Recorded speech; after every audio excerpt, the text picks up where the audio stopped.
Salut tout le monde, moi c'est Meg et bienvenue sur Wisdom Place. Alors aujourd'hui on se retrouve pour le second épisode de notre série Se reprendre en main et on va parler d'émotions. On va parler du fait de se reprendre en main émotionnellement.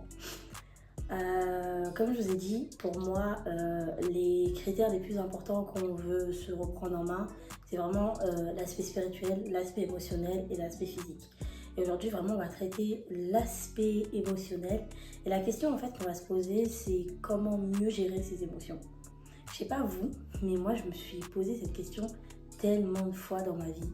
Mais genre, vraiment, pour savoir, enfin, pour la petite story, moi, à la base, j'étais une personne super colérique. Ça veut dire que je m'énervais pour tout et pour rien.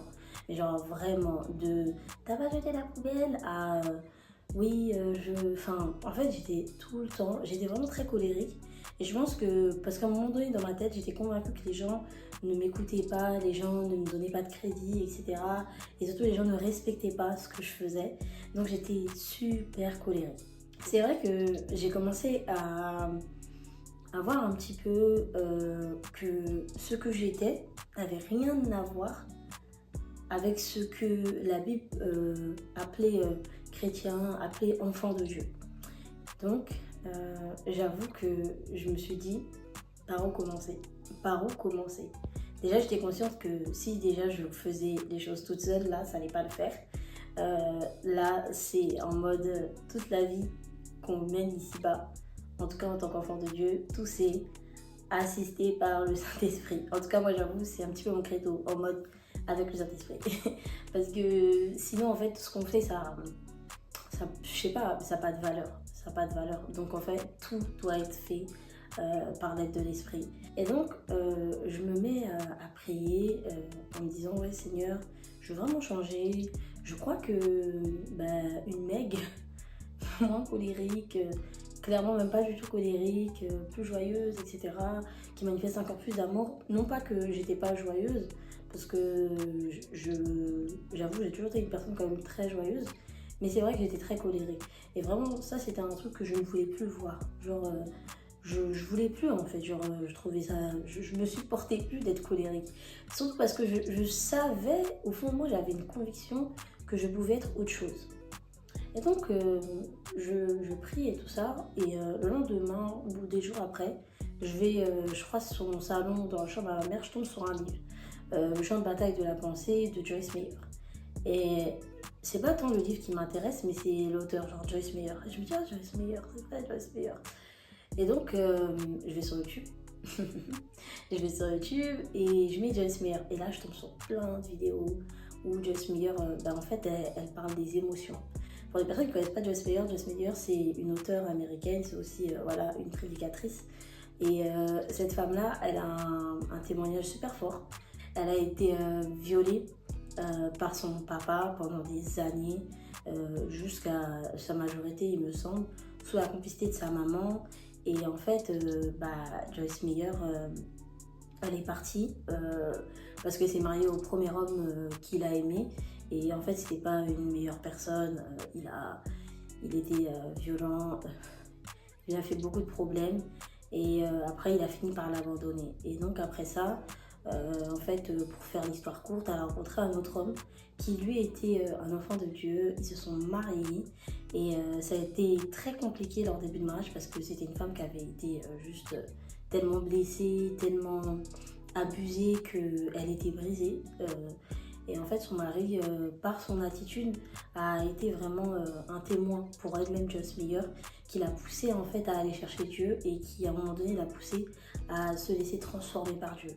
Et en fait, moi, quand je suis partie sur YouTube, j'ai commencé effectivement par juste déjà m'intéresser à Joyce Meyer et je me suis dit, une femme qui a vécu tout ça et aujourd'hui, regarde comment elle parle de l'amour de Dieu, regarde comment elle est remplie de foi, etc. Et moi, je me suis dit un truc, si Dieu, il a réussi à restaurer, à transformer une femme comme Joyce Meyer, moi, c'est rien.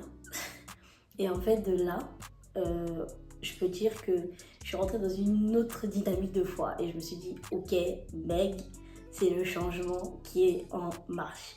Et en fait, ce qui s'est passé, c'est que j'ai commencé à me buter à Joss Meyer. Franchement, je ne peux pas mettre un autre terme si ce n'est que ça. C'est-à-dire que je l'écoutais tout le temps, tout le temps, tout le temps, tout le temps.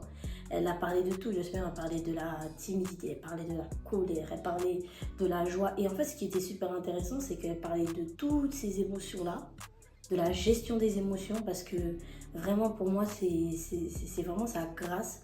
Elle parlait de la gestion des émotions d'une manière incroyable. Et en fait, ce qui se passe, c'est que j'écoutais beaucoup de Joss Meyer. Et le truc, c'est que à chaque fois qu'elle disait des exemples, j'étais là en mode oh, moi aussi, moi aussi. Et en fait, ça faisait trop écho. Ça faisait tellement écho à ma personne que je me suis dit que ça m'a encouragée en fait. Je me suis dit non, c'est possible. Et en fait, ça m'a surtout poussée à aller lire la parole, à voir ce que la parole en fait disait par rapport aux émotions. J'ai découvert des passages bibliques, j'ai découvert des histoires, j'ai découvert trop de choses sur la Bible concernant la gestion des émotions. Et en fait, ce que j'ai compris avec toutes les vidéos que j'ai regardées, tous les enseignements que j'ai aussi pu écouter, parce qu'après parfois ça m'a poussé à aller écouter d'autres personnes, etc.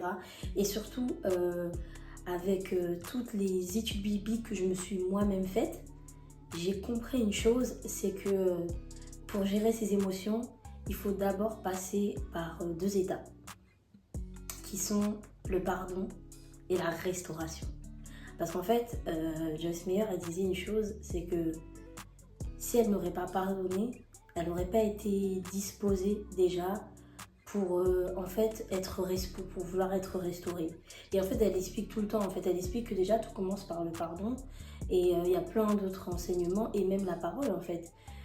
Tout commence par le pardon. On peut pas en fait on peut pas garder une personne dans son cœur, on peut pas être dans la rancœur, dans l'amertume, etc.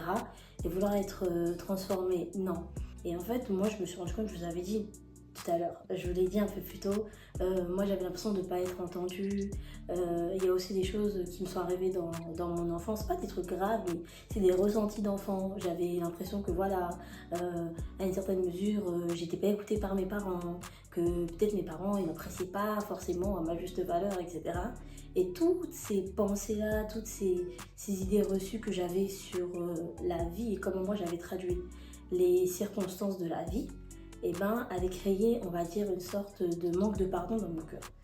Il y a une belle histoire dans la Bible, c'est l'histoire d'un homme qui s'appelle Joseph, et il a été vendu par ses frères comme esclave, il a vécu des trucs super difficiles, mais la beauté de tout ça, c'est qu'à un moment donné, Joseph, il va finir par devenir le premier ministre du pays dans lequel il avait été vendu pour esclave, et ce pays, en fait, ça va être la plus grosse richesse. À ce moment-là, donc ses frères toujours en vie, à un moment donné, ils vont même venir dans le pays où Joseph est Premier ministre pour demander de l'aide, pour demander des vivres, etc. Et en fait, Joseph, il va reconnaître ses frères. Et la plus belle chose, c'est que ses frères, dès le début, ils vont dire ouais, ils vont lui demander pardon, et Joseph, il va dire non, levez-vous. Si vous n'aurez pas fait ça, en fait, j'aurais pas été qui je suis. Bon, je paraphrase énormément, mais c'est un petit peu ça l'histoire de Joseph. Et en fait, j'ai capté, je me suis dit, c'est vrai que Joseph, il a vécu limite pendant un temps un enfer à cause de ses frères, mais il a réussi à pardonner. Et s'il n'aurait pas pardonné, il aurait juste peut-être il n'aurait jamais fini ministre parce qu'il aurait eu de la haine dans son cœur, il aurait été un prisonnier violent, on ne sait pas, tu vois. Mais Joseph, il a pardonné. Et en fait, je me suis dit, le pardon, c'est trop important. Après ça, bien évidemment, on passe par la case restauration. La case restauration, c'est vraiment le moment où toutes les anciennes habitudes, on les met à la poubelle et on commence à nous accoutumer aux nouvelles habitudes. Il faut savoir que la restauration, contrairement au pardon, c'est pas par rapport aux gens. Ça veut dire qu'au pardon, le pardon, on pardonne quelqu'un. Mais dans la restauration, en fait, c'est nous qui sommes transformés. Dans la restauration, les choses se passent au niveau de l'intérieur, c'est nous-mêmes. Ça veut dire qu'on prend des nouvelles décisions, on accepte des nouvelles choses, une nouvelle façon de voir les choses. Bien évidemment, moi je sais que quand je suis passée par la restauration, je me suis dit, il faut que j'accepte ce que Dieu a dit de moi. Il faut que j'accepte ce que la parole dit des enfants de Dieu. Et moi, une chose qui m'a beaucoup aidée pour la restauration, c'est les déclarations. Je sais que quand j'écoutais Joyce Meyer, elle donnait tellement de versets. Elle a donné tellement de versets et je les ai tous soulignés et tout ça. Et je me souviens que pendant, franchement, des années, et pendant vraiment très longtemps, les matins, j'essaye vraiment d'être assidue en disant moi mec, par le Saint-Esprit, je manifeste les fruits de l'esprit. Je manifeste la joie, je manifeste l'amour, je manifeste la paix. Et je répétais franchement. Je pouvais répéter ça, je sors, je vois mon petit frère, mais j'avais la foi qu'à un moment donné, ça allait porter du fruit. Et moi, je déclarais. Alors, je ne vais pas vous dire de le faire parce que moi, en toute sincérité, je vous ai dit, tout c'est par le Saint-Esprit, avec le Saint-Esprit. Donc, moi, je vous donne juste les process, mais après, les façons de faire, comment vous allez naviguer au niveau du pardon, au niveau de la restauration, c'est entre vous et ce que le Seigneur aura mis dans votre cœur. Peut-être qu'il y a une personne, toi, ton défi, c'est que tu es très souvent, je sais pas, t'as l'impression que tu es très souvent une personne qui t'attriste facilement, etc. Et peut-être que le Seigneur va dire, ok, manifeste la joie qui est en toi et il va te dire, ben voilà, à chaque fois que tu sors, sois souriante.